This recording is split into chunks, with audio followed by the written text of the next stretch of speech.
A imunidade tributária dos Correios, mais uma vez, vai ser analisada no plenário do STF. Agora, o que está em pauta é a incidência do Imposto sobre Circulação de Mercadorias e Prestação de Serviços, o ICMS. O tema teve a repercussão geral reconhecida, ou seja, o que for decidido vai refletir nos processos semelhantes. A empresa brasileira de Correios e Telégrafos recorreu contra uma decisão do Tribunal Regional Federal da 5ª Região, que entendeu que a empresa, ao entregar mercadorias, não estaria isenta ao pagamento do ICMS.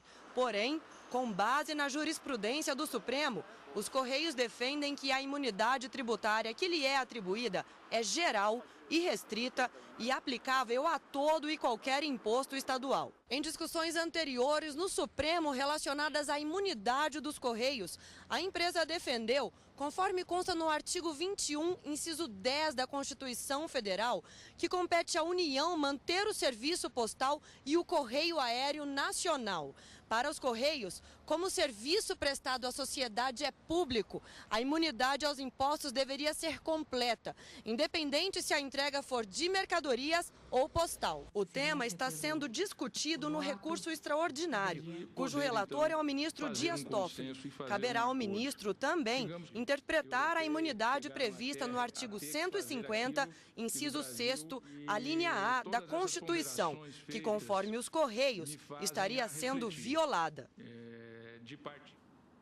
E aqui no estúdio está a consultora jurídica da TV Justiça, Gisele Reis, que vai explicar para a gente os processos da pauta de hoje no plenário do Supremo Tribunal Federal. Inclusive esse que acabamos de ver agora na reportagem, né? Gisele, boa tarde para você. Boa tarde a todos. Vamos começar falando sobre esse caso que vimos agora na reportagem. Eu queria que você explicasse para a gente no que consiste a imunidade tributária. Rafaela, a imunidade tributária está prevista na Constituição Federal, é uma espécie de limitação ao poder de tributar. A própria Constituição, ela diz a questão da competência para instituir impostos, para instituir tributos. E existe um dispositivo constitucional que estabelece que é vedado à União, aos estados, ao Distrito Federal e aos municípios instituir impostos sobre patrimônio, renda e serviços uns dos outros. Então, isso é uma espécie de imunidade tributária. É, de certa forma, uma blindagem constitucional, não há incidência do tributo, não há sequer a ocorrência do chamado fato gerador. São situações previstas na Constituição Federal em que não é possível instituir impostos. Agora, Gisele, a ST Correios é uma empresa pública. Queria que você explicasse quais as características aplicáveis a essas empresas. As empresas públicas, elas são pessoas jurídicas de direito privado.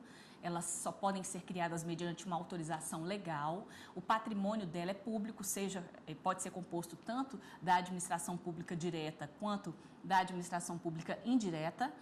E o interessante é que o objeto social desse tipo de empresa ele pode ter duas finalidades. Ou a prestação de serviço público, ou então a atividade econômica. Quando elas prestam atividade econômica, elas ficam vinculadas a um regime muito mais privado do que público. Na verdade, aplicam-se as normas de direito privado quando as empresas públicas desempenham atividades privadas. Quando elas prestam serviço público, o regime ele é mais público que privado. Então, quando nós estamos diante de uma empresa pública que presta serviço público, eu tenho então a incidência de regras próprias do direito administrativo, dos princípios aplicáveis, regras de licitação, por exemplo. Ao contrário, quando elas estão atuando na questão de prestar uma atividade econômica, um serviço privado, aí já incide normas relacionadas à livre concorrência, previstas no Código de Defesa do Consumidor, no Código Civil, etc. Agora, Gisele, qual o principal argumento dos Correios? Os Correios argumentam que, por ser uma empresa pública que presta um serviço em regime de exclusividade, porque o serviço postal ele só é prestado pelos Correios. Então, entende que eles têm, sim, uma imunidade. Essa imunidade prevista, que está prevista na Constituição Federal, ela se aplica aos Correios e ela é geral, ampla e restrita. Alcançaria todos os serviços que são prestados pelos Correios. Inclusive, argumentam que, no que diz respeito a essa entrega de mercadorias, isso faz parte do ciclo de atividades necessário para prestar o serviço postal. Então, esse seria um dos argumentos que os Correios estão colocando aí neste recurso extraordinário para ter direito aí a essa imunidade no que diz respeito ao ICMS. Ok, Gisele, também está previsto na pauta de hoje a análise de 5 propostas de súmulas vinculantes.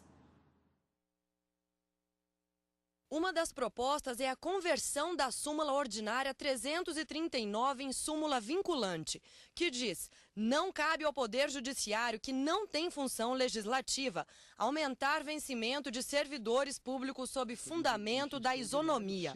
Caso a conversão seja aprovada pelos ministros da Suprema Corte, o tema em questão se transforma em súmula vinculante, ou seja, deixa de ser apenas uma orientação para vincular juízes e desembargadores de todos os tribunais do país.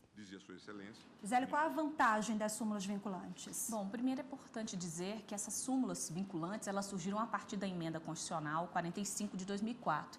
E elas vieram com a finalidade de desafogar o judiciário. Por quê? Porque a partir do momento em que eu tenho um enunciado de súmula vinculante, aquele entendimento que foi simulado com esse efeito vinculante, ele passa a ser obrigatório. Ele obriga não só os demais órgãos do Poder Judiciário, como também os órgãos da administração pública direta e indireta.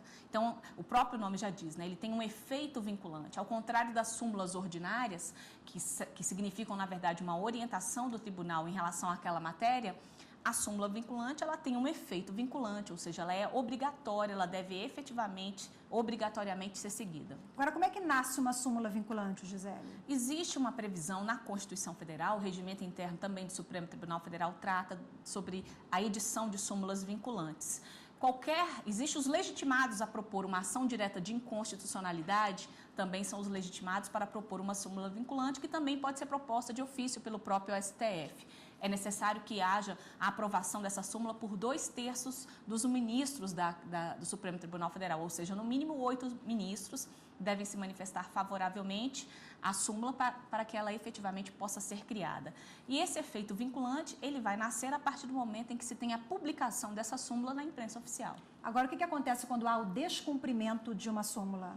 Existe uma outra ação prevista no Supremo Tribunal Federal, de competência do Supremo Tribunal Federal, que é a reclamação.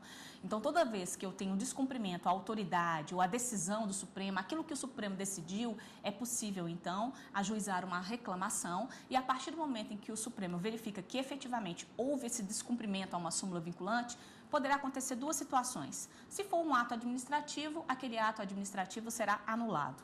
Se for uma decisão judicial, aquela decisão judicial em desconformidade com uma súmula vinculante será cassada. Agora, Gisele, hoje à tarde no plenário do Supremo constam 5 propostas de súmula vinculantes. Eu queria que você falasse pelo menos sobre uma delas. Bom, além dessa que nós vimos na reportagem, a gente pode destacar mais uma, que é a proposta de súmula vinculante número 68. Inclusive, neste caso, foi uma proposta do próprio Procurador-Geral da República. O que se pretende com essa proposta de súmula vinculante? Simular, então, o entendimento do Supremo Tribunal Federal, no sentido de que, naqueles casos em que são processos que tramitam nos juizados especiais criminais envolvendo ilícitos de menor potencial ofensivo, quando há um acordo do promotor de justiça com o suposto autor do fato e esse acordo venha a ser descumprido, é possível que o Ministério Público promova o oferecimento da ação penal, da denúncia ou requisite a instauração de inquérito policial. Já tem entendimento do Supremo nesse sentido, reiteradas decisões. Por essa razão, o Procurador-Geral da República propõe, então, a edição de uma súmula vinculante nesses termos de ratificar que o Ministério Público pode efetivamente fazer isso que eu acabei de mencionar.